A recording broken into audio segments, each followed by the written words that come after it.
காஞ்சிபுரம் சங்கரமடத்தில் சோமவார அமாவாசை மற்றும் கிருத்திகையொட்டி சிறப்பு தீபாராதனைகள். ஏராளமான பக்தர்கள் தரிசனம்.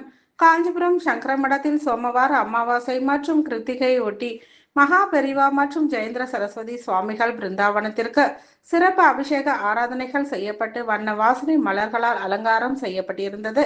இதனைத் தொடர்ந்து கிருத்திகையொட்டி வெள்ளிவேல் மற்றும் மயில் தொகை அலங்காரம் செய்யப்பட்டு தேனும் தினை மாவும் விளக்கு தீபம் ஏற்றப்பட்டு தீபாராதனைகள் நடைபெற்றது.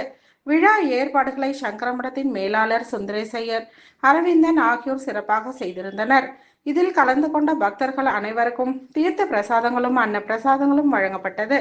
இதில் பல்வேறு மாவட்டங்களில் இருந்து ஏராளமான பக்தர்கள் கலந்து கொண்டு ஆச்சாரியா சுவாமிகளின் அனுகிரகம் பெற்று சென்றனர்.